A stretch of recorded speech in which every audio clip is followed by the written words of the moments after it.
Hello everyone, आप सभी को बहुत बहुत हार्दिक स्वागत करता हूं अपने यूट्यूब चैनल क्लास मॉनिटर में।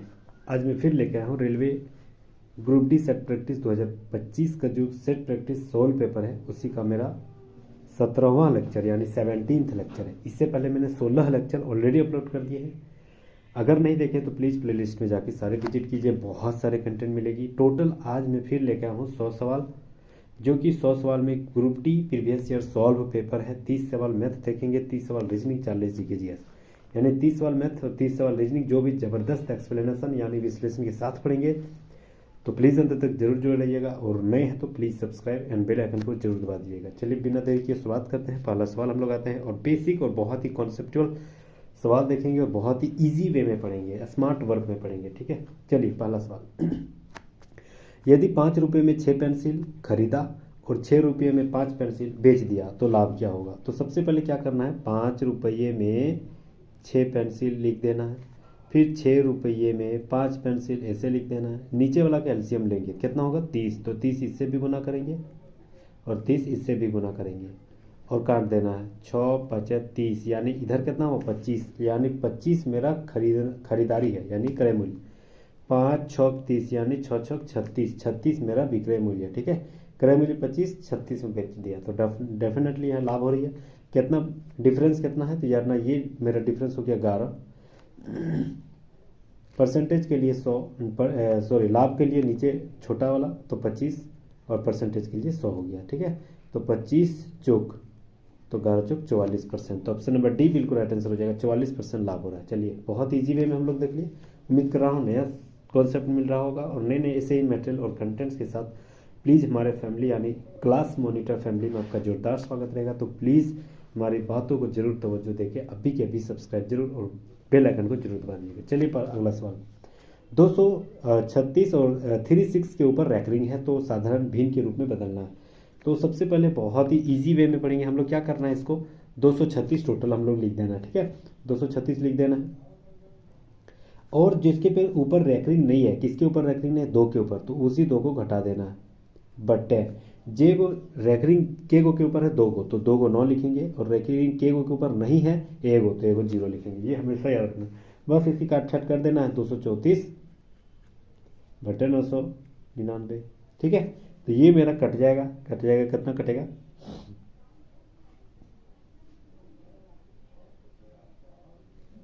ये मेरा कटेगा आपका 13/55 में। ठीक है, तो ऑप्शन नंबर 1 बिल्कुल राइट आंसर हो जाएगा। नेक्स्ट हम लोग आते हैं। बाबू एक परखनली में तनु नाइट्रिक अम्ल की कुछ मात्रा लेता है और परखनली में 70 डिग्री सेल्सियस पर लगभग 10 मिनट गर्म करता है। नाइट्रिक अम्ल जो है पीएच का मान, इस पर क्या प्रभाव पड़ेगा? तो पीएच का मान जो है ना वो और घट जाएगा। क्यों? क्योंकि नाइट्रिक अम्ल की कुछ मात्रा लेता है जो कि हीट होने के बाद उसका पीएच मान और भी जो है घट जाएगा। तो ऑप्शन नंबर सी बिल्कुल यहाँ पर राइट आंसर हो जाएगा। ठीक है, क्या हो जाएगा, तनु नाइट्रिक अम्ल जो है वह HNO3 वह और भी पीएच का मान घट जाएगा, यानी अम्लीय प्रकृति और भी ज़्यादा हो जाएगा। तो ऑप्शन नंबर सी बिल्कुल राइट आंसर हो जाएगा। चलिए अगला सवाल। यदि एक अलमारी का विक्रय मूल्य 2 गुना कर दिया जाए तो उस पर होने वाले जो लाभ है वह 3 गुना होता है। यानी अगर मान के चलो 100 रुपये मान लेते हैं, इसका विक्रय मूल्य जो 2 गुना यानी 200 कर लेते हैं। ठीक है, अब यही जो है लाभ 3 गुना हो जाता है यानी 300। ठीक है, तो अब यहाँ से 100 था, अब 300 हो गया। डिफरेंस कितना है, 200 का। डिफरेंस कितना है, 200 का। ठीक है, परसेंटेज के लिए 100, और मेरा जो है वह क्रय मूल्य कितना था, विक्रय मूल्य 200, तो नीचे लिखेंगे 200। ये कट जाएगा यानी 100%। ऑप्शन नंबर डी बिल्कुल राइट आंसर हो जाएगा। नेक्स्ट हम लोग आते हैं। कीटनाशक हालांकि ये अजैव निम्नीकरण होते हैं, कृषि के लिए लाभकारी और हानिकारक दोनों ही होते हैं। कीटनाशकों के संबंध में गलत विकल्प चुनना। कौन सा कथन गलत बता रहा है? सबसे पहले जो है ये नाइट्रोजन उपापचय में फेरबदल करते हैं और पौधों में प्रोटीन की मात्रा को कम कर देता है। बिल्कुल सही है, कीटनाशक जो है ना वह प्रोटीन की मात्रा को कम कर देता है, ये पौधे की वृद्धि को कम कर देता है, ये भी जो सही है। इसके उपयोग खरपतवार, कीटों और पौधों की रोगों को नियंत्रित करने के लिए किया जाता है, ये गलत है। ठीक है, कीटनाशकों के संबंध में ये गलत है।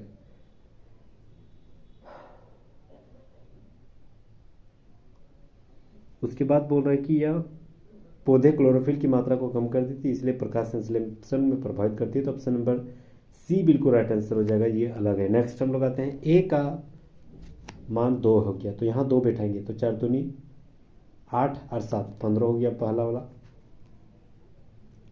दूसरा वाला यहाँ 2 बैठाएंगे तो 11 दूनी 22 और 3 25, दूसरा वाला 25 हो गया। तीसरा वाला ये हो गया 2 माने या दूनी 6 दूनी 12 हो गया। इसी का चतुर्थ अनुपाती यानी x निकालेंगे तो सामने सामने वाला गुना, दूर दूर वाला गुना, तो दूर दूर वाला गुना करेंगे तो ये डायरेक्ट काट देंगे 5, यानी ये डायरेक्ट यहाँ ले आते हैं, बस ऐसे ही हल करना, ठीक है। तो यहाँ हो जाएगा 5 तिया 15, 5 5 25, ये हो गया 3 4 यानी 4 5 20 हो जाएगा। तो ऑप्शन नंबर बी देखिए जबरदस्त राइट आंसर हो जाएगा, बहुत ही ईजी वे में देखे, ठीक है। चलिए नेक्स्ट हम लोग आते हैं 1 + tan स्क्वायर थीटा, इसका मान क्या होता है sec स्क्वायर थीटा होता है ना। 1 + tan स्क्वायर थीटा का मान sec स्क्वायर थीटा। उसके बाद क्या बच गया 1 + 1 - sin थीटा और 1 + sin थीटा, यानी a - b और a + b है ना, यानी a² - b² लिख सकते हैं, बिल्कुल लिख सकते हैं, लिख सकते हैं a - b² थीटा लिख सकते हैं। a के पावर में भी थीटा है तो उसका जरूरी नहीं, ठीक है। अब इसका मान जो है sec थीटा, वह sec थीटा का sec थीटा लिखेंगे। और 1 - sin स्क्वायर थीटा क्या होती है cos थीटा होती है ना, तो sec square theta into cos square theta इसका मान होता है 1। तो ऑप्शन नंबर 1 बिल्कुल राइट आंसर हो जाएगा, एक टोटल का मान हो गया। चलिए अगला सवाल 8 नंबर, एक सामान्य मानसून वर्ष के दौरान निम्नलिखित में से किस अवधि में मानसूनी हवाएं जो है पंजाब, पश्चिमी उत्तर प्रदेश और हरियाणा में पहुंच जाती है। तो याद रखना ये जो है जुलाई के पहले सप्ताह तक पहुंच जाती है, ठीक है। तो ऑप्शन नंबर देखा जाए तो डी बिल्कुल राइट आंसर हो जाएगा। चलिए अगला सवाल 9 नंबर, यीस्ट में होने वाले किण्वन और मनुष्यों की पेशी और कोशिकाओं में होने वाले अनोक्सी श्वसन में क्या समानता है। बहुत ही जबरदस्त सवाल किया। तो याद रखना दोनों माइटोकॉन्ड्रिया होती है, ये समानता नहीं है। लैक्टिक अम्ल नहीं, ये कोशिकाएं द्रव में होती है। दोनों कोशिकाएं जो द्रव में होती है, ये जो होती है वह किण्वन और मनुष्यों की पेशी कोशिका में दोनों में ये समानता पाई जाती है, ठीक है। तो ऑप्शन नंबर सी बिल्कुल राइट आंसर हो जाएगा। रोवर्स कप किस खेल से संबंधित है, जबरदस्त सवाल किया गया।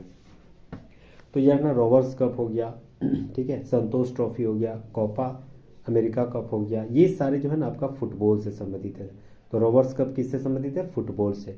क्रिकेट का कुछ कुछ जैसे संबंधित रहेगा तो एगो रणजी ट्रॉफी हो गया, सैयद मुश्ताक अली ट्रॉफी, ईरानी ट्रॉफी, ये सारे जो है ना वो आपका क्रिकेट से संबंधित हो गया। अच्छा, नौकायन से संबंधित वेलिंगटन ट्रॉफी बहुत ज़्यादा बार पूछा जाता है। वेलिंगटन ट्रॉफी जो किससे संबंधित है, नौकायन से, ठीक है।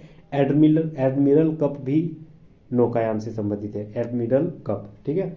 उसके बाद हॉकी से ज़्यादातर पूछा जाता है, हॉकी से बेगम रसूल ट्रॉफी हो गया, ठीक है, ध्यानचंद ट्रॉफी हो गया, उसके बाद आर्ट्स कप हो गया, ये सारे हॉकी से संबंधित, ठीक है। तो आपका सवाल कर रहा है कि रोवर्स कप किससे संबंधित है, फुटबॉल से। ऑप्शन नंबर बी बिल्कुल राइट आंसर हो जाएगा। नेक्स्ट आते हैं, भारतीय संविधान के अनुसार निम्नलिखित में से कानून बनाने का अधिकार केवल केंद्रीय विधायिका को है।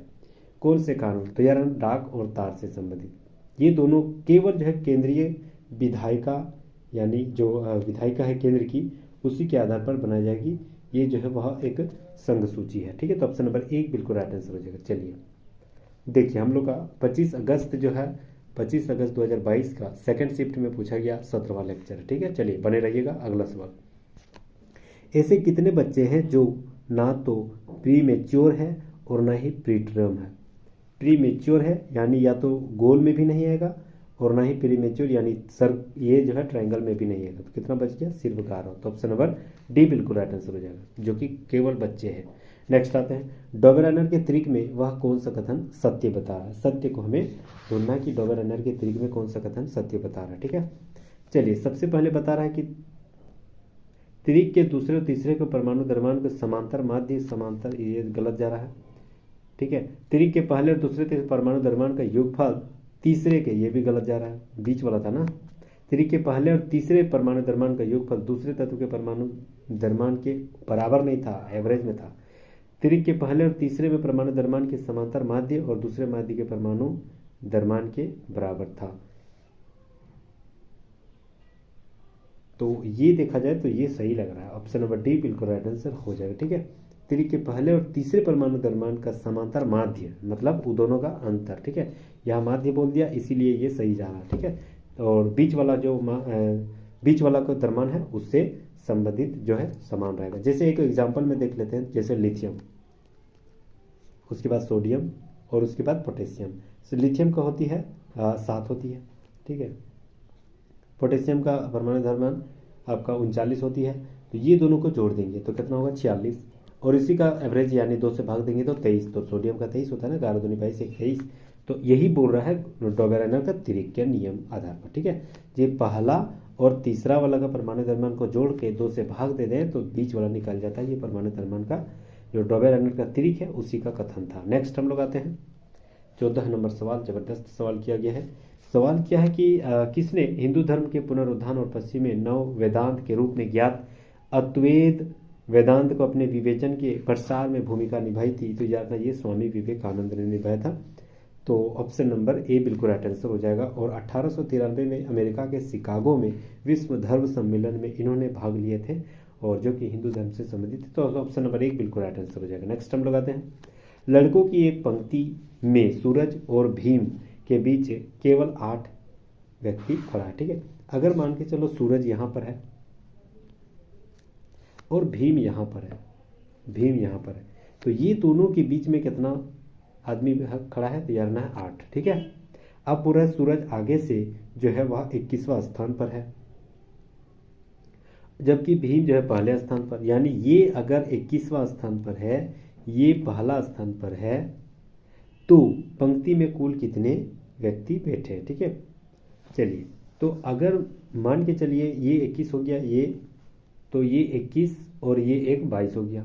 22 और 8 टोटल को जोड़ देंगे ना तो 30। ऑप्शन नंबर सी बिल्कुल राइट आंसर हो जाएगा। टोटल 30 लड़के हैं।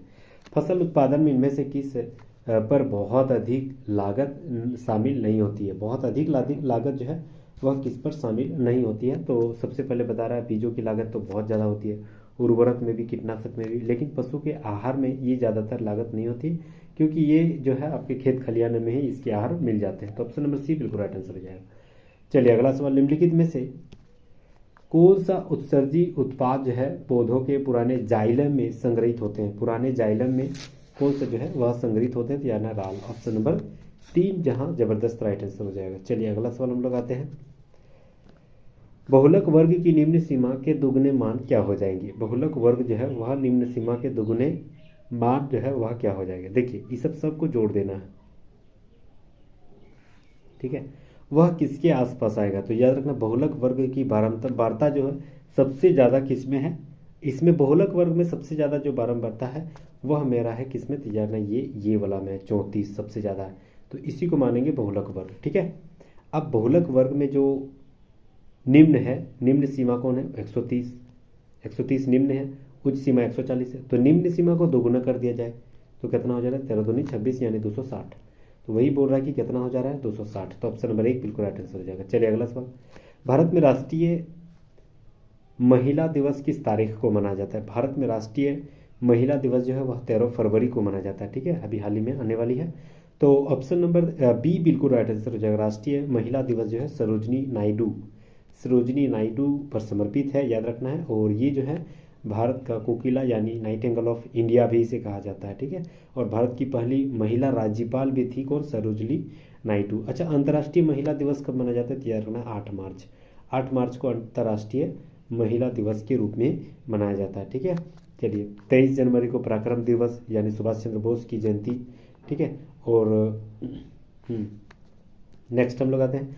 भारतीय संविधान के अनुच्छेद 243 के अनुसार मध्यवर्ती स्तर पर पंचायतों का गठन जो है किससे अनाधिक जनसंख्या नहीं होनी चाहिए? मतलब पंचायत का गठन प्रत्येक 20 लाख, इससे ज़्यादा नहीं होनी चाहिए, ठीक है। कहाँ कहा गया? याद रखना है अनुच्छेद 243 के बी में, इसी में जिक्र किया गया, ठीक है। 20 लाख लगभग आबादी जो है वह होनी चाहिए, इससे ज़्यादा नहीं होनी चाहिए। चलिए अच्छा, 243 जो आपका ग है उसमें क्या जिक्र है? तो याद रखना ये जो है पंचायत की संरचना पर जिक्र है, घ में आपका आरक्षण पर जिक्र है, और याद रखना ई में आपका जो है अवधि से संबंधित है। चलिए अगला सवाल।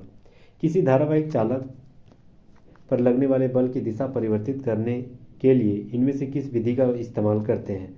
तो याद रखना ये जो है आपका धारा की दिशा बदलने की दिशा, ये जो है ना इसी का इस्तेमाल करते हैं। ऑप्शन नंबर सी बिल्कुल राइट आंसर हो जाएगा, केवल 3। नेक्स्ट हम लोग आते हैं।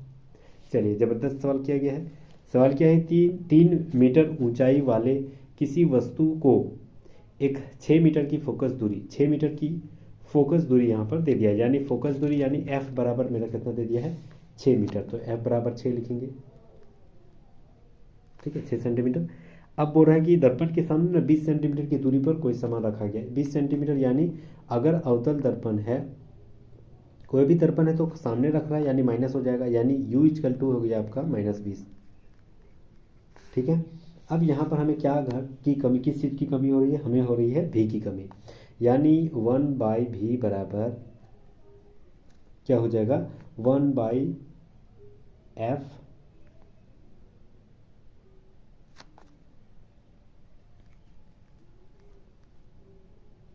-1/u। ठीक है, यहाँ तक सही है। अब 1/v बराबर क्या हो जाएगा 1/f, 1/f यानी 6। ठीक है, और माइनस माइनस प्लस हो जाएगा, ये 1/, ये 20 हो जाएगा, और 20 के आगे माइनस है और यहाँ भी माइनस है तो माइनस माइनस प्लस। ठीक है, इसको अगर जोड़ देंगे तो याद रखना ये 6 दूनी 12, 6 और 60, यानी और ऊपर में 6 दूनी 12 13, यानी मेरा v इक्वल टू कितना हो जाएगा 13/60, यानी 60/13, उसका जस्ट उल्टा 60/13 यानी v निकल गया। अब यहाँ आवर्धन निकालने बोल रहा है, तो -v/u होती है आवर्धन, होती है ना, -v/u। अब -v माने यानी -60/13, v का मान अभी निकला था ना 60/13 बटे u यानी -20, ये माइनस माइनस कट जाएगा, ये 13 नीचे आ जाएगा और ये ऊपर में खाली 60 बचेगा, तो 20 तिया यानी 3/13, 3/13 यानी 3 से कम है, 3/13 यानी आपका 3 से कम है, तो वही तो सवाल कर रहा है, तो 3 से कम है और यह बहुत 3 से कम और सीधा बनेगा, तो ऑप्शन नंबर डी बिल्कुल राइट आंसर हो जाएगा। ठीक है, नेक्स्ट हम लोग आते हैं। चलिए 23 नंबर सवाल चित्र से संबंधित है। सवाल यहाँ पर कर रहा है कि यह जो है आपका चित्र एकल जीव के एक प्रजनन क्रिया और मामूली भिन्नताओं वाली एक संतति को दर्शाता है। इस अंतर से अब क्या हो सकते हैं, या ना डीएनए प्रतिरूपण त्रुटियां। ऑप्शन नंबर डी बिल्कुल राइट आंसर हो जाएगा, ये हो सकती है। चलिए अगला सवाल, केंद्रीय भारतीय भाषा संस्थान CIIL का मुख्यालय कहाँ स्थित है, तो यार ना CIIL का मुख्यालय मैसूर में स्थित है, कर्नाटक। ऑप्शन नंबर डी बिल्कुल राइट आंसर हो जाएगा। ठीक है, चलिए अगला सवाल हम लोग आते हैं। 25 नंबर सवाल बहुत ही ज़बरदस्त सवाल क्या है, यहाँ देखिए a² - b² a² + b², यानी इसको हम अगर लिखेंगे, इसको हम a मान लेते हैं, इसको b, तो a + b a - b हो जाएगा, यानी a² - b² हो जाएगा, यानी 1.5 a², इसको लिखें एक बार, फिर लिखेंगे 2 × 5 b माने 2b b², तो इसका होल स्क्वायर और इसका होल स्क्वायर, क्यों, क्योंकि ये a - b है, a + b, तो a + b a - b a² - b², तो a² - b² यहाँ पर लिख दिए। इन प्लस है 6.25 AB। ठीक है, अब ये हो जाएगा, इसको गुना कर देंगे तो ये हो जाएगा 1.5 a और पावर में 4 माइनस 2.5 b और पावर में 4 और प्लस 6.25 AB। ठीक है, देखिए तो ऑप्शन में हमें कहाँ मिल रहा है, तो ऑप्शन में हमें मिल रहा है ये सी में। ठीक है, सी में देखिएगा, सी में ये 2 दूनी, अच्छा इसको गुना कर देंगे ना, ठीक है, तो ये गुना कर देंगे तो 625 हो जाएगा, और 15 × 15 225 हो जाएगा, ये 225 हो जाएगा उसका स्क्वायर कर देने से। ठीक है, तो खाली b का स्क्वायर बचेगा, तो यहाँ देखिए ऑप्शन नंबर सी बिल्कुल राइट आंसर हो जाएगा।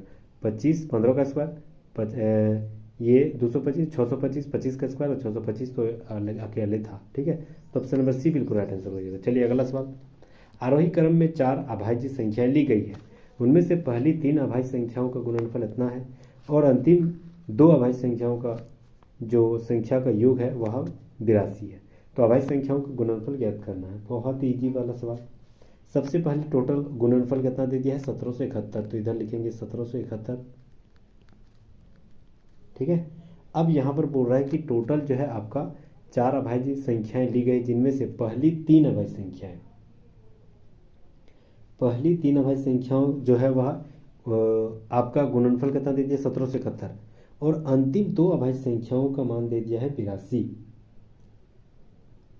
यानी इसको अगर हम तोड़ेंगे 1771 को तो ये मेरा टूट जाएगा आपका 7, 11 और 11 और 77 गुना 23 करते हैं तो मेरा हो जाएगा आपका 1771। ठीक है, इसको तोड़ दिए, इसको अब हम तोड़ दिए।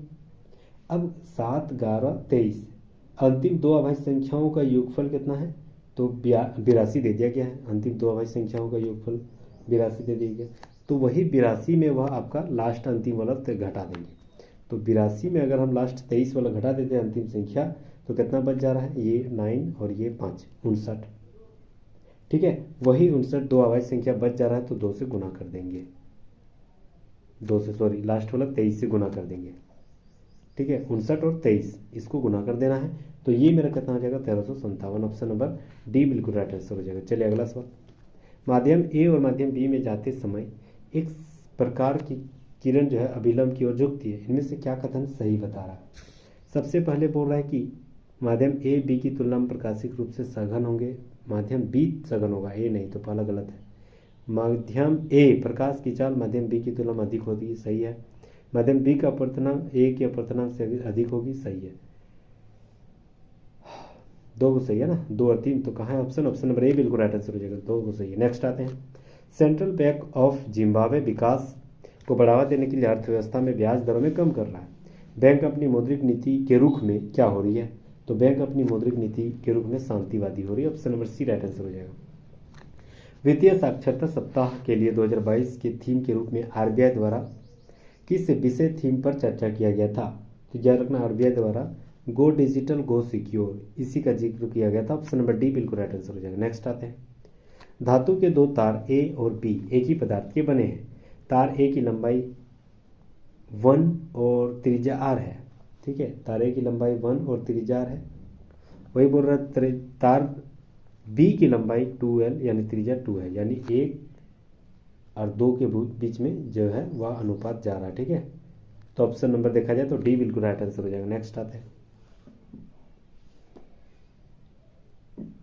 एक मिनट यहाँ बोल रहा है प्रतिरोध तो लंबाई जो है वह और लंबाई 2l और 2r कर दिया तो मोटाई ज़्यादा हो गया ना, तो जस्ट इसका डबल हो जाएगा। जस्ट जैसे 1 और 2 इसकी लंबाई है तो जो इसमें ज़्यादा है उसके प्रतिरोध ज़्यादा हो जाएगा, जो इसका लंबाई कम है उसका प्रतिरोध कम हो जाएगा, यानी 2:1 हो जाएगा। तो ऑप्शन नंबर सी बिल्कुल राइट आंसर हो जाएगा। नेक्स्ट आते हैं। चलिए, ये भी ज़बरदस्त सवाल किया गया है। हाँ, हम लोग देखेंगे यहाँ इचर, इसका मतलब क्या हो जाएगा। ठीक है, चलिए, तो बहुत ही शानदार सवाल यहाँ किया गया है। सबसे पहले बोल रहा है कि यदि पहला घटक एक स्वर है, स्वर यानी AEIOU, तो ई है यहाँ पर, यानी सबसे पहले वाला सही जा रहा है। अंतिम घटक एक व्यंजन है, हाँ आर लास्ट में व्यंजन है, तो इसको बदला दिया जाने से कुट में क्या जो होगा, ये सही जा रहा है, कुट में बदला जा सकता है।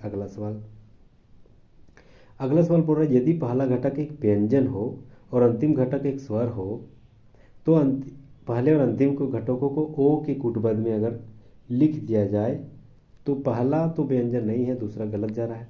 दूसरे और पांचवें घटक भी, हाँ दूसरा पांचवा आई और ई है ना, तो ये भी एक स्वर है, और पांचवा घटक के कूटबद्ध के रूप में एक दूसरे के रूप में कूटबद्ध किया जाए तो ये भी सही है, यानी 2 को सही है। अब 2 के हिसाब से यहाँ पर बैठाना। सबसे पहले यहाँ ई का मान क्या हो जाएगा, तो ई का मान यहाँ देखते हैं 7, ई का मान 7 है ना, तो उसको किसकी जगह लिखना है, पलटी करना है तो लास्ट वाला से, तो लास्ट वाला से पलटी करना है, तो यानी 7 लास्ट में हो जाएगा। और आर का मान 8 है यहाँ, तो आर का मान 8 यानी फर्स्ट में हो जाएगा, यानी फर्स्ट में 8 और लास्ट में 7 हो जाएगा। ठीक है, चलिए अब यहाँ पर आगे बोल रहा है कि जो हाँ आई का जिक्र किया गया है 4 पर, आई का जिक्र 4, तो ये जो है 5वें नंबर ई में आ जाएगा, तो यहाँ आई हो जाएगा।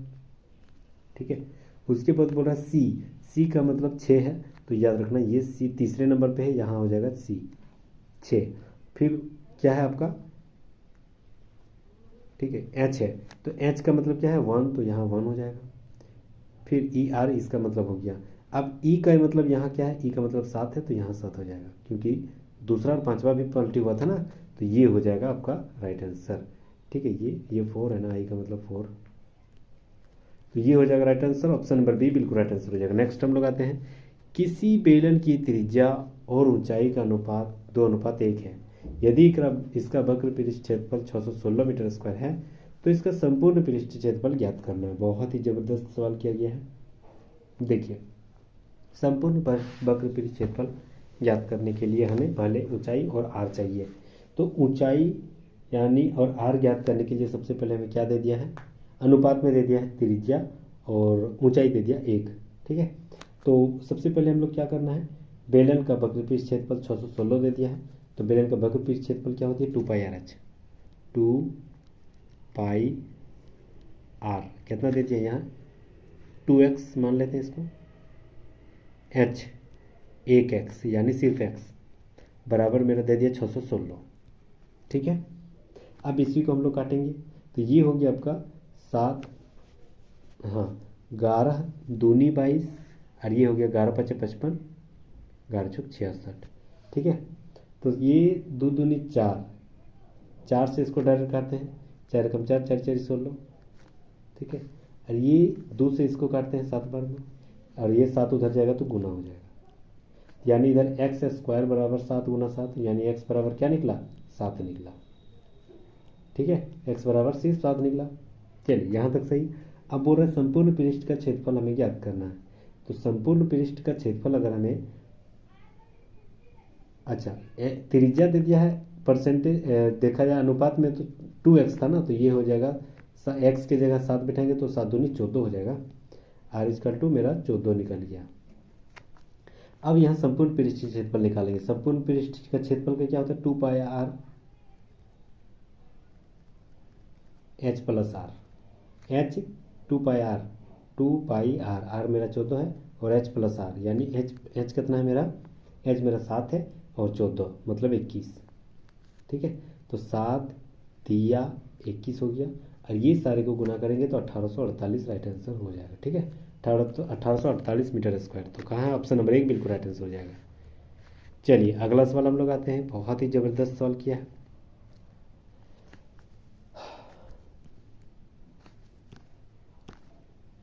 चलिए सबसे पहले यहाँ 24 लिखा, ठीक है, फिर प्लस की जगह माइनस करने को कहा, फिर 16 लिखा, फिर भागा की जगह प्लस करने को कहा, फिर 132 लिखा, फिर गुना को जगह भागा करने कहा और 11, और इसको माइनस को गुना करने को कहा और 3। तो 11 एकम 11, 11 दूनी 22 यानी 12 और 12 × 36 इधर हो गया, प्लस माइनस 16 और इधर हो गया प्लस 24।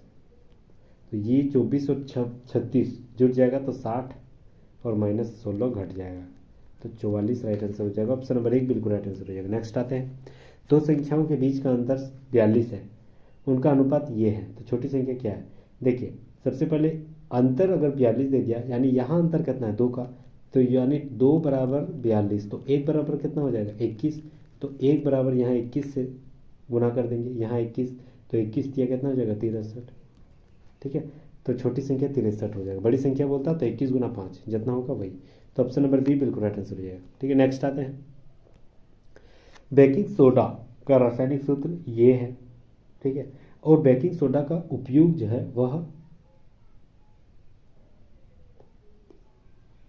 खिलौने और सजावटी सामान बनाने और सतहों को चिकना करने के लिए किया जाता है, तो कौन वाला सही हो जाएगा। चलिए सबसे पहले बोल रहा है कि बेकिंग सोडा का रासायनिक सूत्र calcium sulphate into half H2O है, तो ये जो है ना गलत जा रहा है। बेकिंग सोडा का सूत्र होती है सोडियम हाइड्रोजन कार्बोनेट, ये होती है बेकिंग सोडा। ठीक है, सोडियम हाइड्रोजन कार्बोनेट, ये होती है फॉर्मूला, यानी पहला वाला गलत है।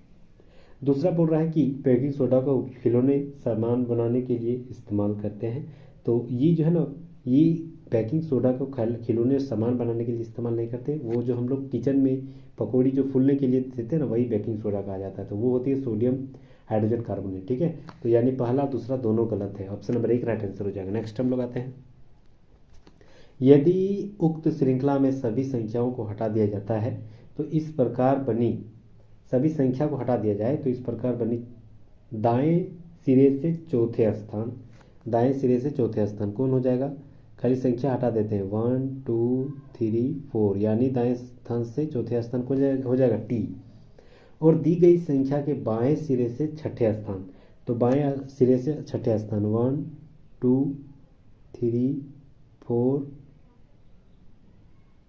5 6, यानी बाएं सिरे से हो गया मेरा आर। ठीक है, तो अंग्रेजी वर्णमाला में इसके बीच में कितना अक्षर है, तो ये जो बता रहा है कि टी और आर के बीच में कितना अक्षर है, तो आर एस टी, यानी सिर्फ एक गो है, एस एक ही गो है। ऑप्शन नंबर डी बिल्कुल राइट आंसर हो जाएगा। चलिए अगला सवाल।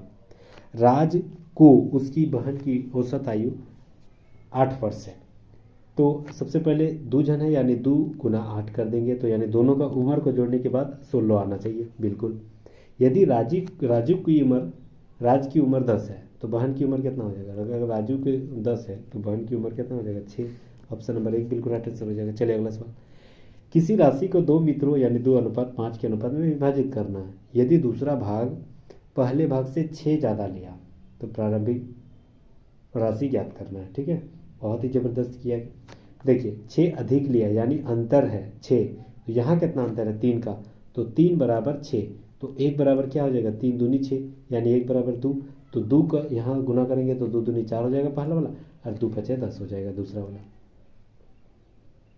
ठीक है, तो ये बोल रहा है कि पहला यूनिट जो है वह, हाँ, तो प्रारंभिक राशि जो है वह कितना है, तो प्रारंभिक राशि आपका क्या हो जाएगा, यहाँ पर जैसे मान के चलिए प्रारंभिक राशि कितना हो जाएगा, तो सबसे पहले हमें टोटल कितना हो जाएगा 5 2 7, टोटल यूनिट हो जाएगा 5 2 7, यानी 7 बराबर हो जाएगा मेरा ये 2/1, यानी 2/1 अनुपात में है ना, तो 2/1 और मेरा टोटल यूनिट है 7, तो 7 दूनी 14। ऑप्शन नंबर बी बिल्कुल राइट आंसर हो जाएगा। नेक्स्ट आते हैं। 20 सेंटीमीटर त्रिज्या और 100 सेंटीमीटर ऊंचाई वाले एक बेलनाकार बर्तन में पानी पूरा भरा हुआ है। ठीक है, अब बोल रहा है कि इसमें 10 सेंटीमीटर त्रिज्या और 20 सेंटीमीटर त्रिज्या वाले एक बेलनाकार बर्तन भरे रहे, तो कितना बर्तन मतलब बेलनाकार बर्तन भरे जा सकते हैं। जहाँ संख्या में बोल देगा बड़ी संख्या को नीचे छोटी संख्या से भाग दे देना है, वही संख्या निकल जाएगा। तो बर्तनों की संख्या ज्ञात करने के लिए बर्तन का आयतन निकालना पड़ेगा, तो बर्तन यानी बेलन का आयतन पाई r² h, तो पाई r² h बटे फिर पाई r² h, ये हो गया। ठीक है, अब यहाँ पर पाई कट जाएगा बिल्कुल। अब r² बराबर ये पहला वाला r कितना है 20 सेंटीमीटर, तो यहाँ लिखेंगे r यानी 20 गुना 20, और ऊंचाई मेरा कितना था 100, तो यहाँ 100 लिखेंगे बटे या फिर r², तो ये r² कितना है 10 सेंटीमीटर, यानी 10 गुना 10, और इसका ऊंचाई है 20। ठीक है, ये 20 5 100, 10 दूनी 10 दूनी, यानी 5 दूनी 10, 10 दूनी 40, तो ऑप्शन 10 5 दूनी 10 और 10 दूनी 20 हो जाएगा ना, तो 20। ऑप्शन नंबर बी बिल्कुल राइट आंसर हो जाएगा। नेक्स्ट हम लोग आते हैं। वह द्विघात समीकरण जिसका मूल -2 और 4 है, द्विघात समीकरण से हमें मूल के आधार पे निकालना होगा। ठीक है, तो द्विघात समीकरण का जो फॉर्मूला होती है वह क्या होती है, x² minus alpha into beta, sorry alpha plus beta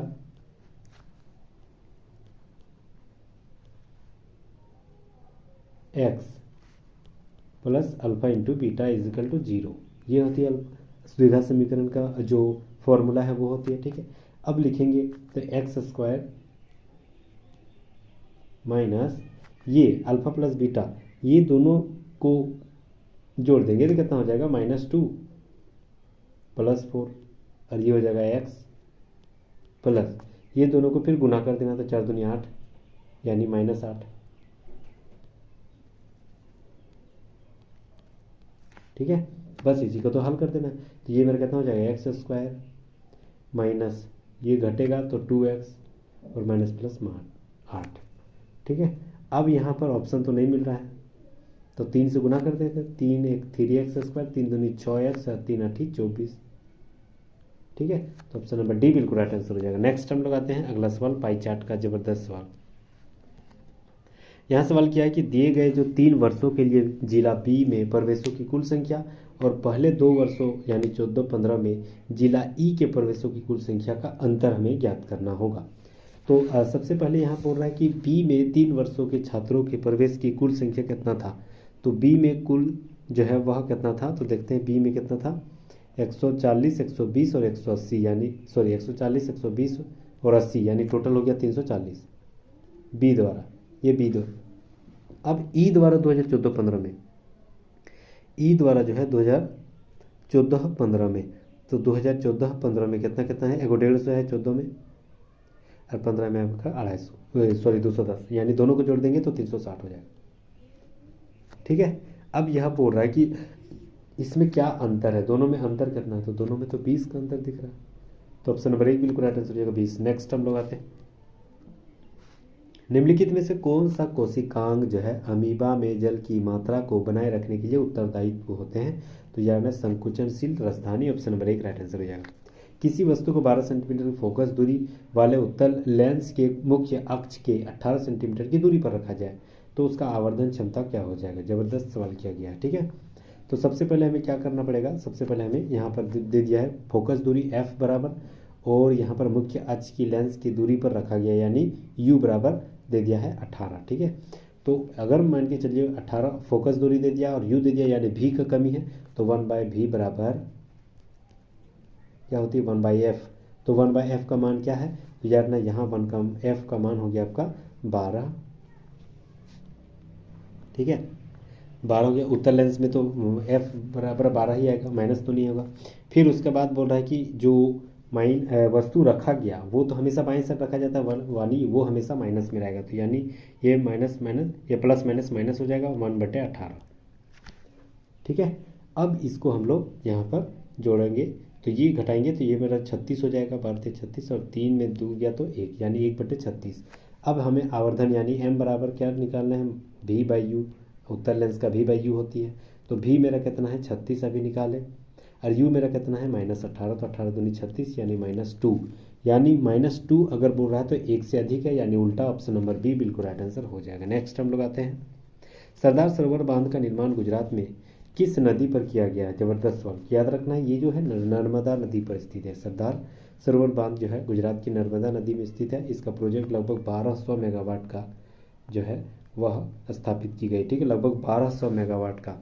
ठीक है, सरदार सरोवर बांध पे गुजरात हो गया, राजस्थान, महाराष्ट्र, मध्य प्रदेश, बहुत सारे क्षेत्र जो है इसमें आपका क्या होती है, लाभान्वित होते हैं। चलिए, प्रतिरोधकता का ऐसा ही मतलब क्या होती है, तो प्रतिरोधकता का ऐसा ही मतलब जो होती है वह ओम मीटर होती है। ठीक है, ohm meter, option number D right answer हो जाएगा। 46 नवीन एवं नवीनकरण ऊर्जा मंत्रालय के अनुसार मार्च 2021 तक किस राज्य में पवन ऊर्जा की क्षमता अधिक होती है, तो यार ना ये जो होती है वह Gujarat, option number B right answer हो जाएगा। चलिए अगला सवाल, 5 व्यक्ति जो है वह ABCDE एक पंक्ति में बैठा हुआ, 5 व्यक्ति, 1 2 3 4 5। ठीक है, अब यह जो बोल रहा है कि DE के बाएं से ठीक बगल में बैठा हुआ है, यानी डी जो है वह ई के बाएं से बगल में बैठा हुआ है।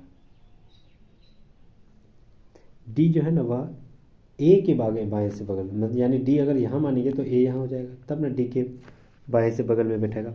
डी और बी के बीच में केवल 2 व्यक्ति बैठा हुआ है, यानी डी तो बी तो फिक्स है यहाँ हो जाएगा, तब ना डी और बीच में 1 और 2 2 हो जाएगा, बिल्कुल सही।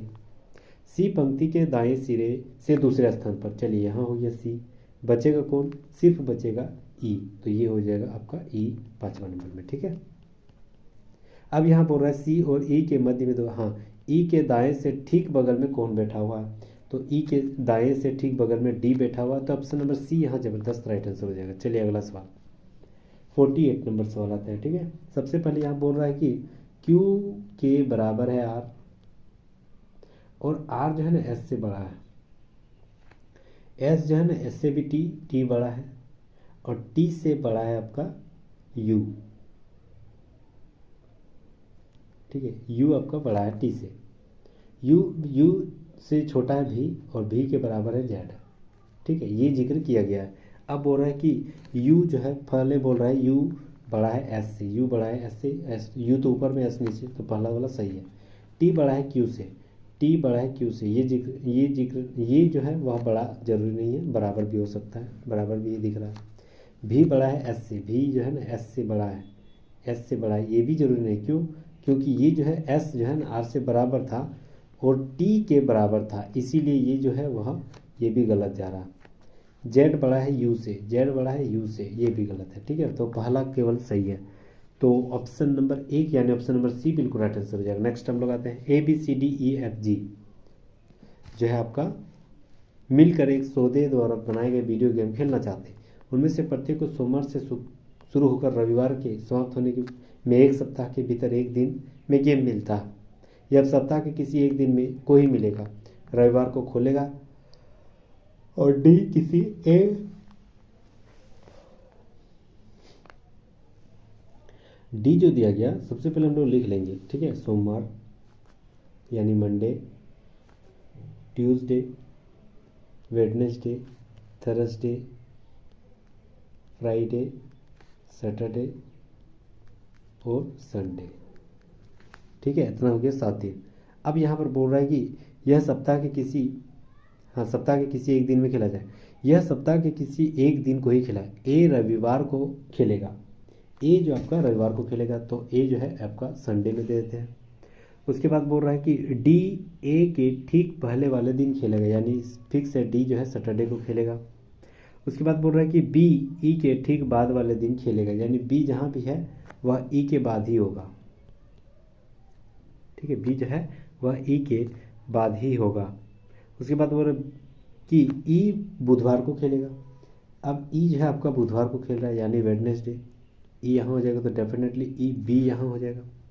सी को यह सोमवार को नहीं मिलेगा, सी को यह सोमवार को नहीं मिलेगा, यानी सी जो है आपका कितना कितना बच रहा है, चाहे मंगलवार और फ्राइडे, तो यहाँ मंगलवार मान लेते हैं सी। डी एफ को यह बी और डी के बीच वाले दिन मिलेगा, एफ को यार बी और डी के बीच में कौन सा मिलेगा, तो यार ना ये एफ हो जाएगा, फ्राइडे एफ हो जाएगा। बचा सिर्फ जी, तो जी एम हो जाएगा मंडे। ठीक है, अब बोल रहा है कि जी को किस दिन मिला था, मंडे यानी सोमवार। ऑप्शन नंबर सी बिल्कुल राइट आंसर हो जाएगा। नेक्स्ट हम लोग आते हैं डेवलप में आगे पीछे से दी गई दिशाओं में ऐसे कितने अक्षर युग्म जो है वह बीच अक्षर में आने वाली उनकी अंग्रेजी वर्णमाला के क्रम के आधार पर दिया गया है, उसका जिक्र हमें करना है। ठीक है, तो देखते हैं सबसे पहले यहाँ पर क्या बोल रहा है। डी, डी के बाद ई होती है, तो पहला ही मैच कर गया ई। उसके बाद एफ जी एच आई जे नहीं मिल रहा, ई F G H I J K L नहीं मिल रहा। उसके बाद भी डब्ल्यू एक्स नहीं, ई एफ जी एच नहीं, इधर से गिनते हैं P M N O P, अच्छा ओ पी, ये वाला 2 को मिल रहा है, ओ के बाद पी आता है तो 2 को मिल रहा है। P Q R S T नहीं, ओ पी क्यू आर नहीं, L M N O E F G भी नहीं, दूसरा नहीं मिल रहा, तो 2 ही को मिल रहा है। ऑप्शन नंबर सी बिल्कुल राइट आंसर हो जाएगा। चलिए, 11 विद्यार्थियों का एक कक्षा में प्रत्येक विद्यार्थी को अलग अलग अंक प्राप्त हुए हैं। भी जो है स्थान नीचे से छठा स्थान पर है, भी आपका नीचे से छठा स्थान पर है। ठीक है, अब बोला जबकि डी ऊपर से चौथा स्थान पर है, डी जो आपका ऊपर से चौथा स्थान है। अब बोल रहा है कि ऊपर से देखे जाने पर टी का स्थान भी और डी के स्थानों के ठीक मध्य में है। टी का स्थान कहाँ है, डी और भी के बीच में, यानी टी यहाँ हो गया। तो टी का स्थान कौन सा हो जाएगा, तो देखिए टी का स्थान जो है आपका कौन सा हो जाएगा, तो याद रखना टी का स्थान नीचे से बोल रहा है, तो नीचे से ये छठा था तो ये सातवां हो जाएगा। ऑप्शन नंबर डी बिल्कुल राइट। ऊपर से पूछता है तो ये चौथा था, ये पाँचवां हो जाएगा। तो नीचे से पूछा यानी सातवां आ जाएगा, तो ऑप्शन नंबर डी बिल्कुल राइट आंसर हो जाएगा। सबसे लंबी मूंछे प्रतियोगिता का आयोजन निम्नलिखित में से किस त्यौहार के मेले में किया जाता है, तो याद रखना ये जो है वह पुष्कर मेला जो राजस्थान में लगते हैं वहीं पर होती है, तो option number D right answer है। अप्रत्यक्ष की समानता निम्नलिखित में से कौन सी रेखा उनके स्थान के साथ सुमेलित नहीं है, तो कौन सी रेखा सुमेलित नहीं है, तो यार ना है मकर रेखा पूर्वी गोलार्ध में, ये जो है वह सुमेलित नहीं कर रहा है। ठीक है, मकर रेखा तो दक्षिणी गोलार्ध में है, तो ऑप्शन नंबर डी बिल्कुल राइट आंसर हो जाएगा। चलिए अगला सवाल 54 नंबर, कक्षा एक्स के छात्रों द्वारा अलग अलग प्रयोग किया गया। ठीक है, अलग अलग प्रयोग किया गया। बोल रहा है कि उपरोक्त में से कौन सी विस्थापन अभिक्रिया के सक्षम है। नवीन कॉपर सल्फेट के जलीय विलयन को कुछ मात्रा पर बिखर लेते हैं, जिसे मैग्नीशियम की पट्टी एक टुकड़ा ढाल देता है। मैग्नीशियम की पट्टी जो टुकड़ा ढाल दे रहा है, ये जो हमारा है एक विस्थापन अभिक्रिया है। ठीक है, तो विस्थापन जो है वह आपका कौन हो जा रहा है, नवीन हो जा रहा है, तो ऑप्शन नंबर 1 बिल्कुल राइट आंसर हो जाएगा।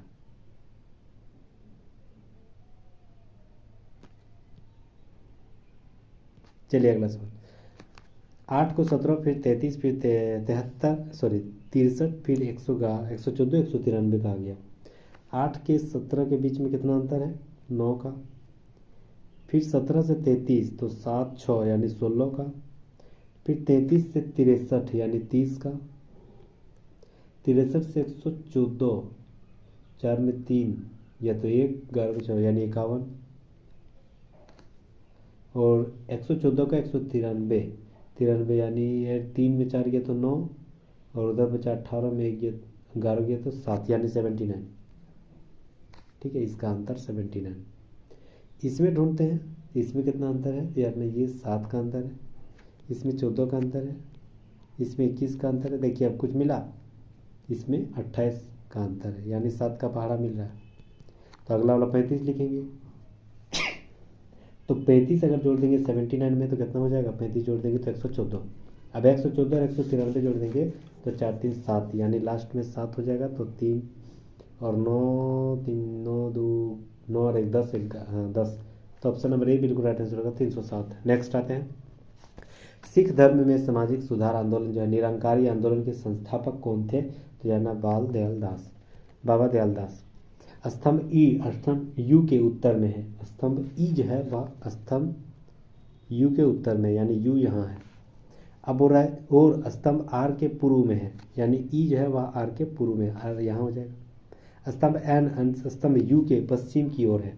स्तंभ एन जो है ना यू के पश्चिम की ओर है और स्तंभ आई के पूर्व में है। तो यार ना ये आई के पूर्व में कौन है? एन। स्तंभ जे जो है आई के दक्षिण में यहाँ हो जाएगा। स्तंभ यू के सापेक्ष आर की स्थिति क्या है? यू के सापेक्ष जो है आर की स्थिति क्या है? तो ये हो गया आपका उत्तर और ये हो गया पश्चिम, उत्तर पश्चिम। ऑप्शन नंबर सी बिल्कुल राइट आंसर होगा। नेक्स्ट आते हैं। एक समभुज और सभी अंतःकोणों का योग एक बाह्य कोणों के माप के अनुपात जो है वह 24:1 है। तो बहुभुजों की भुजाएं ज्ञात करनी है। बहुत ही इजी वे में हम लोग पढ़ेंगे। चलिए, बहुत ही ज़बरदस्त सवाल किया है। तो सबसे पहले हम लोग क्या करना है, समबहुभुज के अंतःकोणों का योग का फॉर्मूला होती है 2n - 4 × 90 डिग्री, यही होती है। और इसका मान दे दिया है पहला वाला तो 24x। ठीक है। अब दूसरा वाला क्या बोल रहा है कि उनके बाह्य कोण यानी 360/n और इसका मान दे दिया x। यहाँ तक समझ गए? यानी x के बराबर अगर मान के चलिए 360/n दे दिया है तो हमें यहाँ पर जो है वह आपका x का मान एक जगह बैठा देना होगा। ठीक है। तो यहाँ पर फिर लिखेंगे n - 2n - 4 × 90 डिग्री है ये वाला। ठीक है। तो ये x के जगह हम लोग क्या लिखेंगे 360/n यानी यहाँ लिखेंगे 24 × 360/n बराबर ये हो गया आपका 9। तो ये हो गया आपका 9,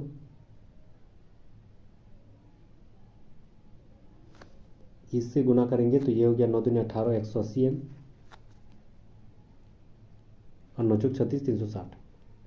180 को कॉमन ले लेते हैं तो n - 2 हो जाएगा यहाँ। n - 2 बराबर ये हो गया आपका 360 × 24/n। ठीक है। ये देखिए 18 दूनी 36, ये 2 बार में कट जाएगा। ठीक है। अब ये अगर मान के चलिए n का मान कुछ रख देते हैं, n का मान कुछ रख देते हैं। ठीक है। तो ऑप्शन में रखते हैं। ऑप्शन में सबसे छोटी संख्या क्या है 8, फिर 10, ये दोनों में से कोई रखते हैं। तो पहले 10 रखते हैं। यहाँ अगर 10 रखेंगे यहाँ तो 10 - 2 यानी इधर 8 हो जाएगा। और यहाँ 10 रखेंगे तो 24 से 10 नहीं कटेगा, 8 रखते हैं। यहाँ 8 रखेंगे तो ये मेरा 6 हो जाएगा। n बराबर 8 रखते हैं तो ये मेरा 6 हो जाएगा ना। और n बराबर यहाँ 6 रखते हैं तो 2 तिया 6 और ये मेरा 2 तिया 6 और 3 8 × 24 यानी 8 आ जा रहा है। यानी 8 सही है। तो ऑप्शन नंबर डी बिल्कुल यहाँ पर राइट आंसर हो जाएगा। लास्ट में ऑप्शन अगर रख दिए मतलब बहुत ही ईजी वे में पढ़ देंगे।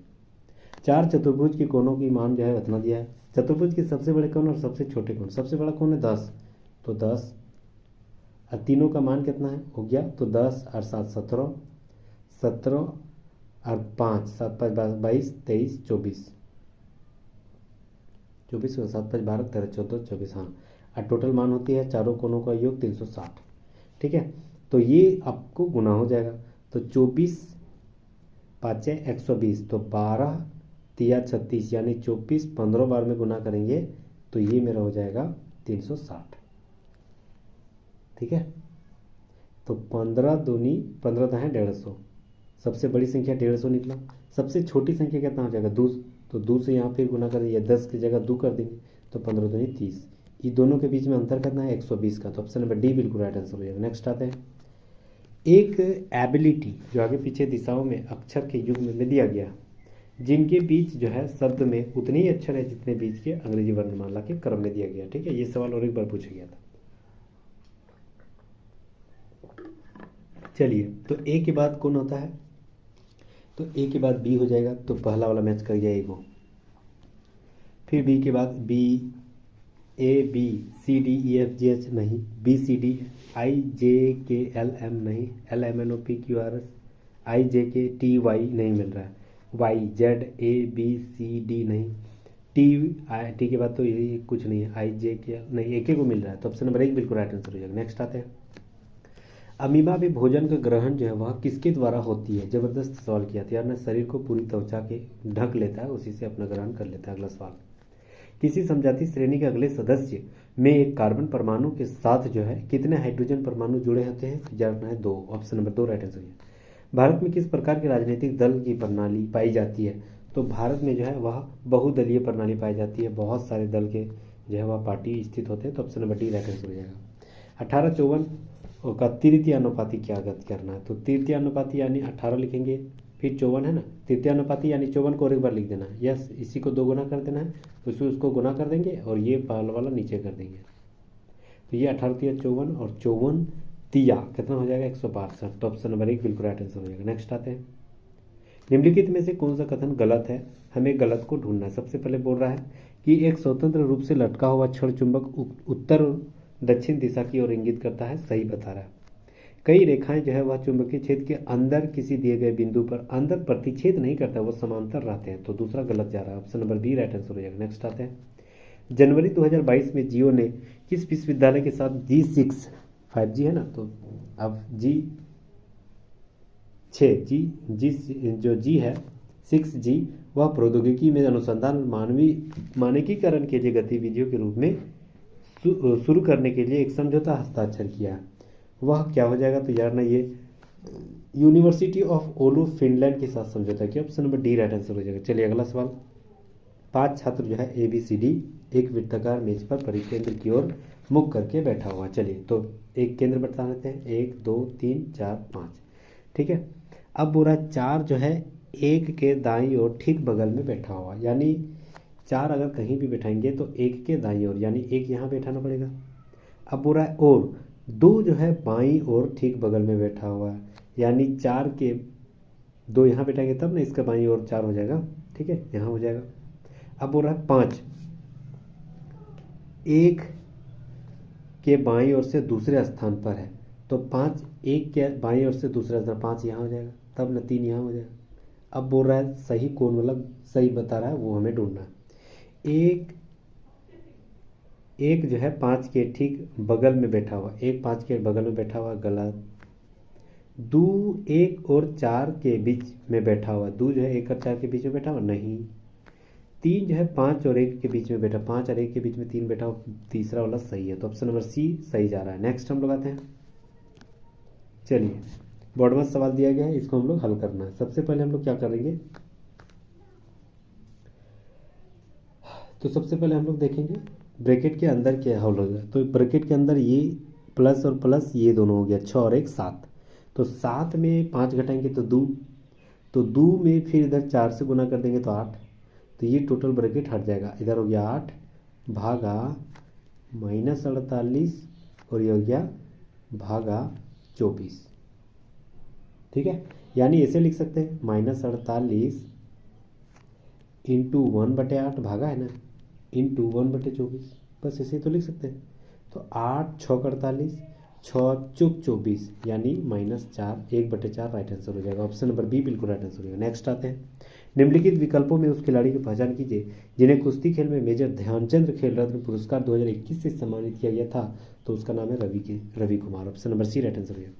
इम्यूनिटी को इतना लिखा गया और मैजिक को इतना लिखा गया, तो नेक्टर को क्या लिखा जाएगा? ज़बरदस्त सवाल किया। देखिए एम का 13 होता है, वो लास्ट में दिया गया।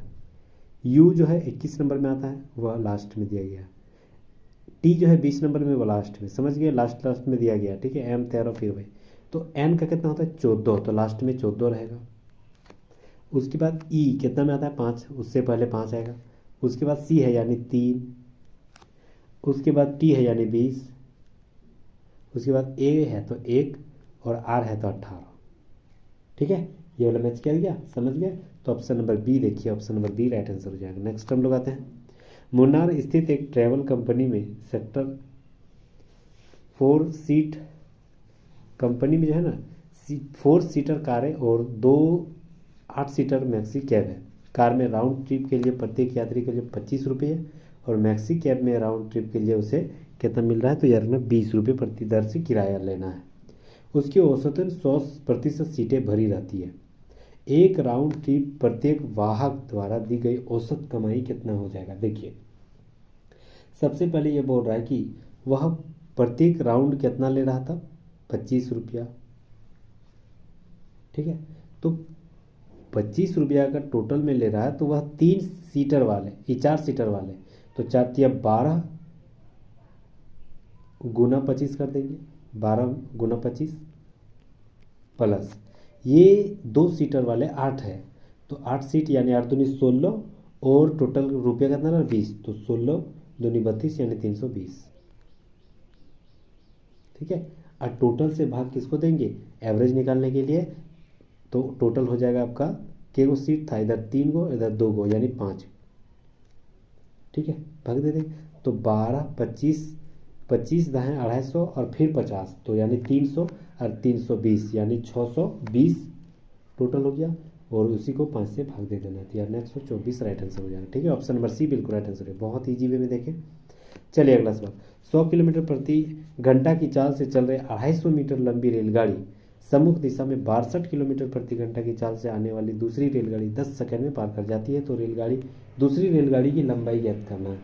तो सबसे पहले पहली लंबाई कितना है? 250, दूसरी का एक्स मान लेते हैं, तो टोटल लंबाई कितना होगी? 250 बटे एक्स, 250 प्लस एक्स, ये टोटल दूरी होगी। तो कुल दूरी बटे कुल समय जो है आपका, अच्छा समय इक्वल टू दूरी बटे चाल लेते हैं। समय मेरा दिया है 10, तो समय इक्वल टू दूरी होगी 250 प्लस एक्स बटे चाल माने एक ही तरफ आ रहा है, यानी 100 और 62 दोनों जुड़ जाएगा तो 162। लेकिन ये किलोमीटर प्रति घंटा में, इसको छोटा करेंगे तो 5/18 से भाग देना पड़ेगा। ठीक है, चलिए तो अब अगर हम इसको हल करेंगे तो ये 18 9 क्या होती है? 162। ये 9 5 45 हो गया, उधर चल जाएगा तो 450 और ये 250 इधर आएगा तो कितना हो जाएगा? 200। तो 200 जो है दूसरी रेलगाड़ी की लंबाई हो जाएगा। ऑप्शन नंबर सी बिल्कुल राइट आंसर हो जाएगा। नेक्स्ट आते हैं, बहुत ही शानदार और इजी वे में और एकदम स्मार्ट वर्क में हम लोग देख रहे हैं, तो प्लीज़ अंत तक जरूर जुड़े रहिएगा।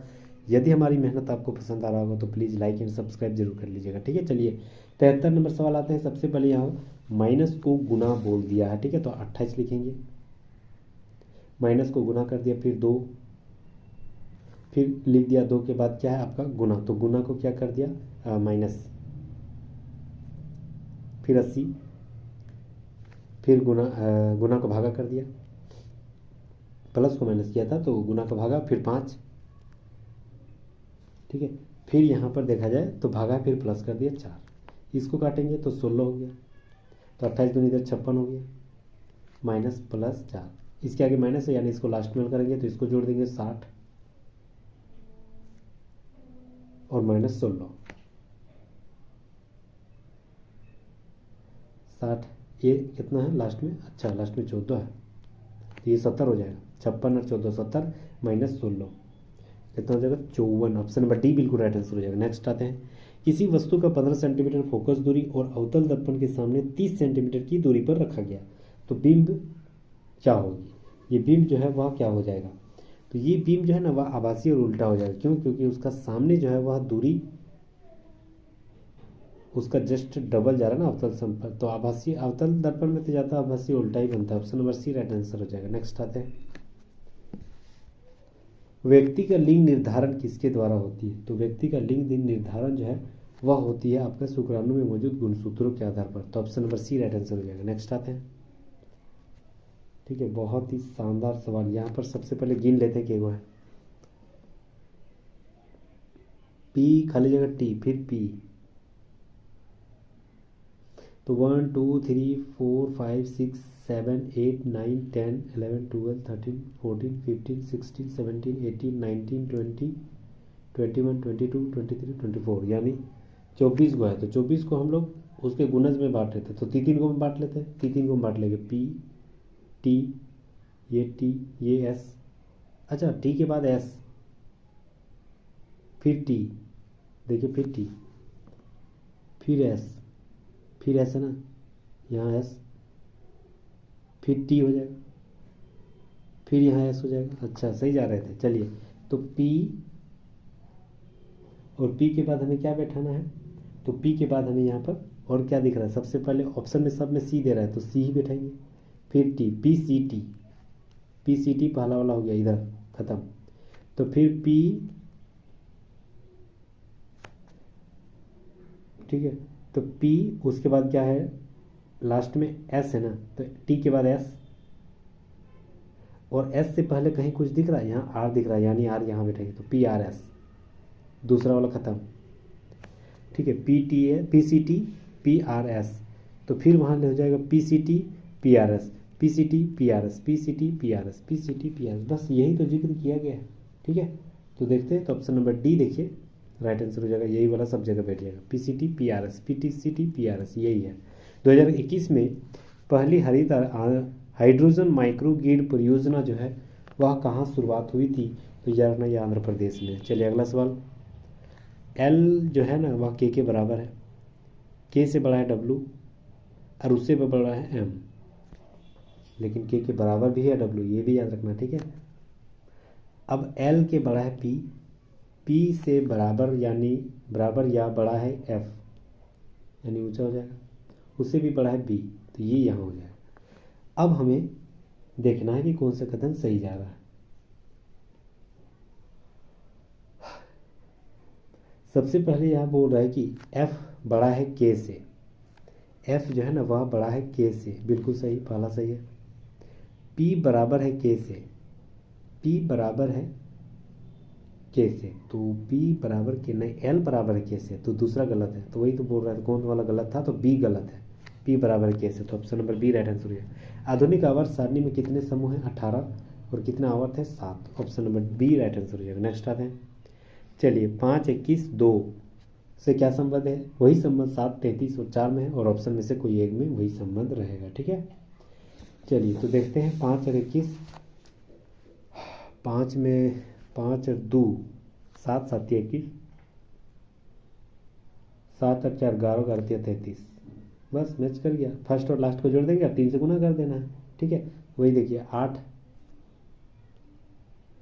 8 8 16 1 17, 8 8 9 17 और 17 3 51, तो पहला ही सही है, ऑप्शन नंबर 1 राइट आंसर हो जाएगा। नेक्स्ट आते हैं, क्लोरीन गैस पोटेशियम आयोडाइड विलयन से अभिक्रिया करके पोटेशियम क्लोराइड और आयोडीन का निर्माण करते हैं, वह किस प्रकार की अभिक्रिया करते हैं? तो ये जो है ना वह अपघटन अभिक्रिया, option number B right answer हो जाएगा, नहीं विस्थापन अभिक्रिया हो जाएगा, सॉरी। क्लोरीन गैस जो है वह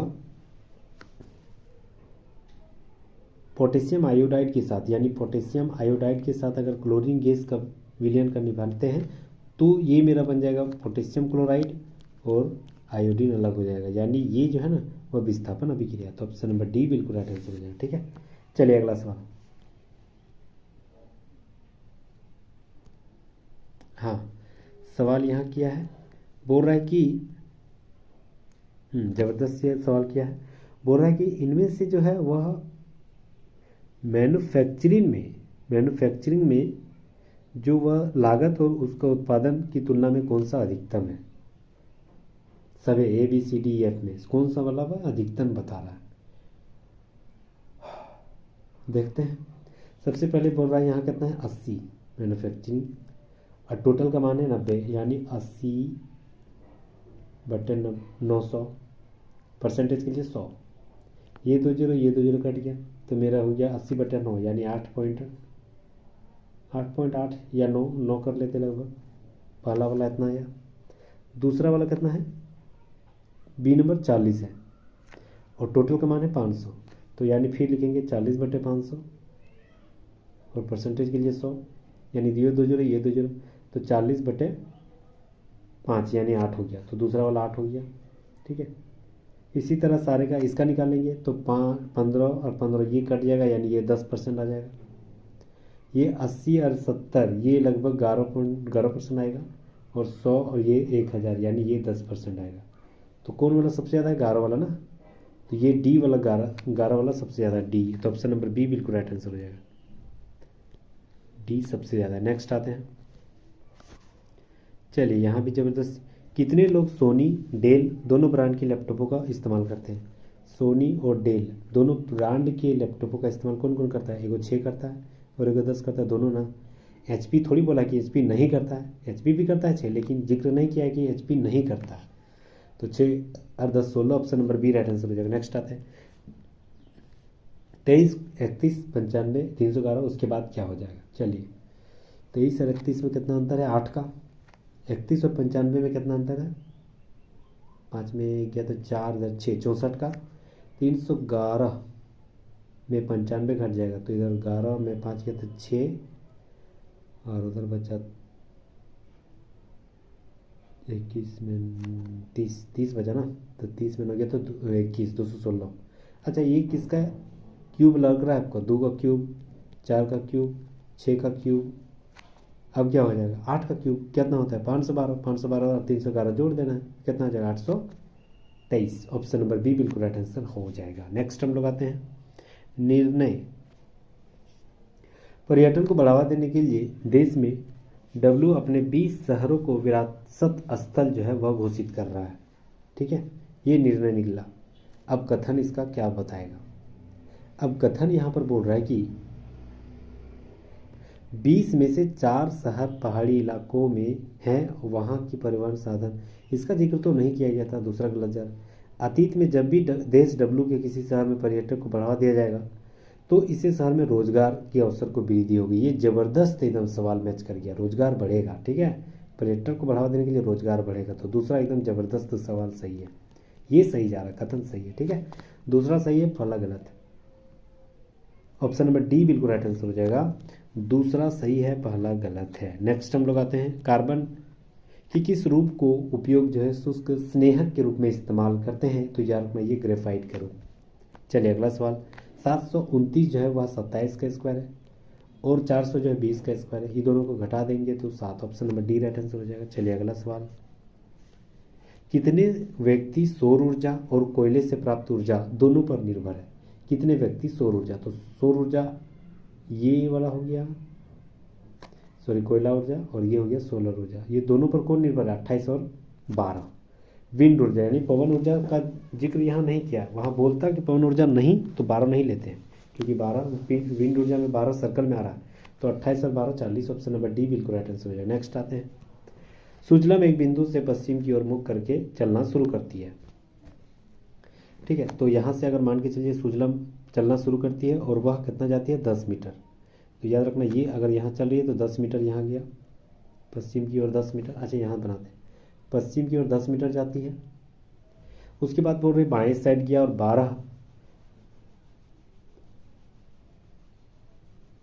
10 मीटर चल दिया है ना, फिर दाएं मुड़ता है और वह जो है 12 मीटर चल देती है, फिर बाएं मुड़ती है और 11 मीटर चल देती है, दाएं मुड़ती है 12 मीटर चल देती है। ठीक है, उसके बाद फिर बाएं मुड़ती है और वह बोल रही है कि 11 मीटर चल दिया।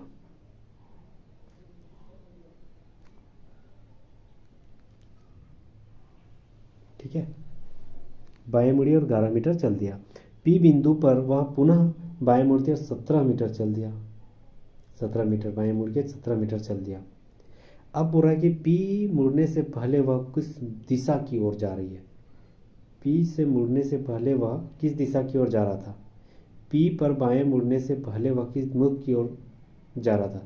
तो ये तो पश्चिम की ओर ही जा रहा था, तो ऑप्शन नंबर बी बिल्कुल राइट आंसर हो जाएगा। अगला सवाल, भारत में मानव जातीय अल्पसंख्यकों के लिए स्वतंत्रता एवं समान अवसरों के अधिकार को बनाए रखने के लिए और अल्पसंख्यकों को सम्मान एवं गरिमा हेतु जागरूकता उत्पन्न करने के लिए प्रति वर्ष किस दिन को अल्पसंख्यक अधिकार दिवस के रूप में मनाया जाता है। तो यानी 18 दिसंबर को, ऑप्शन नंबर 1 राइट आंसर हो जाएगा। चलिए अगला सवाल, एक रेलगाड़ी जो है उत्तर से दक्षिण की दिशा की ओर जा रही है। यह समान इसकी चाल जो है वह जब जा रही है तो 2 किलोमीटर प्रति घंटा और 4 किलोमीटर प्रति घंटा की चाल से दो व्यक्ति, एक राज और मधुर, 9 सेकेंड और 10 सेकेंड में पार कर रही है। तो रेलगाड़ी की लंबाई x मीटर कितना है। बहुत ही ज़बरदस्त सवाल किया गया। तो सबसे पहले यहाँ पर क्या समान है, तो डिस्टेंस यानी दूरी समान है। डिस्टेंस जो है दूरी समान है, तो दूरी बराबर क्या होती है 4 गुना समय। चाल कितना है, तो चाल मेरा ट्रेन का चाल नहीं पता यानी x मानते हैं, और एक ही साइड दोनों जा रहा है तो यानी पहला वाला आदमी से घटा देंगे x-2, फिर वह दूसरा वाला घटा देंगे तो x-4। तो डिस्टेंस यानी दूरी बराबर चाल गुना समय होती है, तो 9 इससे गुना करेंगे और 10 इससे गुना करेंगे, तो ये दोनों क्या हो जाएगा, बराबर हो जाएगा। ठीक है, यहाँ तक समझ गए। अब इसको गुना करेंगे, तो इसको गुना करेंगे तो 9x माइनस 9 दूनी 18, ये हो गया 9x माइनस 9 दूनी 18 इजिकल टू 10x माइनस 10 10 40। तो ये x इधर आएगा इधर, तो सिर्फ x बचेगा क्योंकि 10x में 9x घट जाएगा तो x, और इधर वो उधर जाएगा तो प्लस, यानी 40 में 18 घटेगा तो 40 में 18 घटेगा तो 22, यानी x इजकल टू 22 निकला। ये क्या निकला, उसका स्पीड, रेलगाड़ी का स्पीड, जबकि यहाँ लंबाई ज्ञात करने बोल रहा है। अब लंबाई जब ज्ञात करने के लिए बोला जा रहा है तो इसका स्पीड मेरा कितना निकला 22। ठीक है, तो 22 में हम लोग एक जगह बैठा देते हैं, 22 में 2 घटा देंगे तो कितना निकला 2, 20 निकला। 22 में 2 घटाएंगे तो 20, और उसके 90 के साथ गुना कर देना है। ठीक है,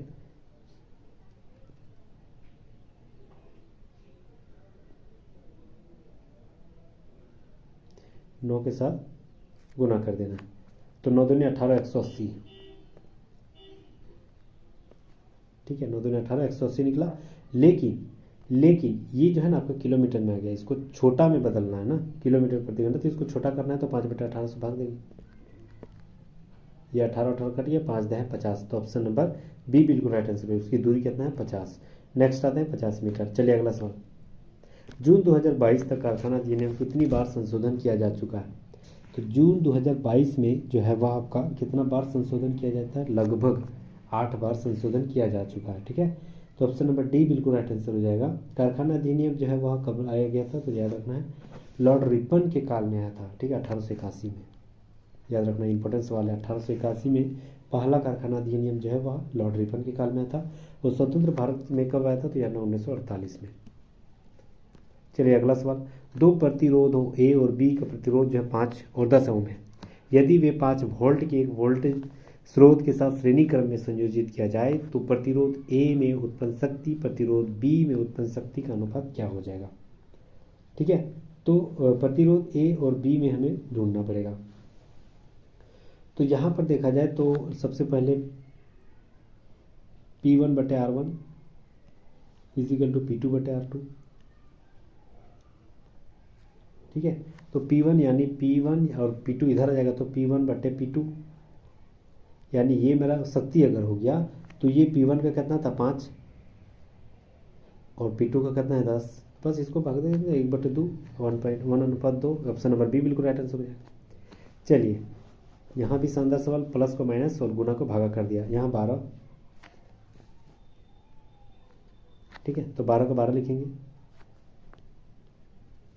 उसके बाद माइनस है, यानी माइनस को क्या कर दिया प्लस 104, फिर गुना तो उसको भागा कर दिया 8, फिर प्लस है तो प्लस को क्या कर दिया माइनस कर दिया 5, फिर भागा को गुना कर दिया 4। ठीक है, तो गुना 4 कर दिया, इसको गुना करते हैं 5 चौक 20, ये 8 एकम 8 8 चौक 32, यानी 8 एकम 8 8 तिया 24, तो 23 प्लस 12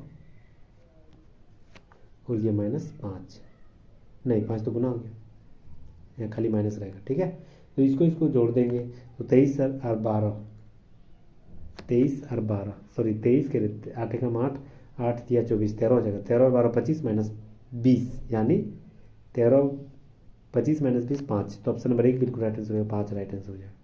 कौन सा संख्या जो है सह अभाज्य है? सभाज्य संख्या में यानी दोनों का HCF 1 होना चाहिए।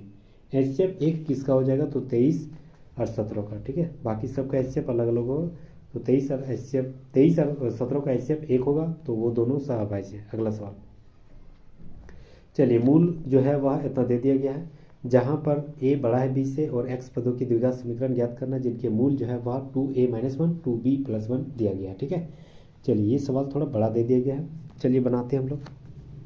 तो हाँ, सबसे पहले यहाँ क्या किया है, दोनों को हम लोग ना x² जो द्विघात समीकरण दिया गया उसको हम लोग तोड़ देंगे। तो उसको हम अगर हम लोग तोड़ेंगे तो कितना टूटेगा? x² - x - 12, तो पहला और लास्ट वाला गुना करेंगे तो 12 को तोड़ेंगे, तो 12 को तो कितना टूटेगा? 3 और 4 में।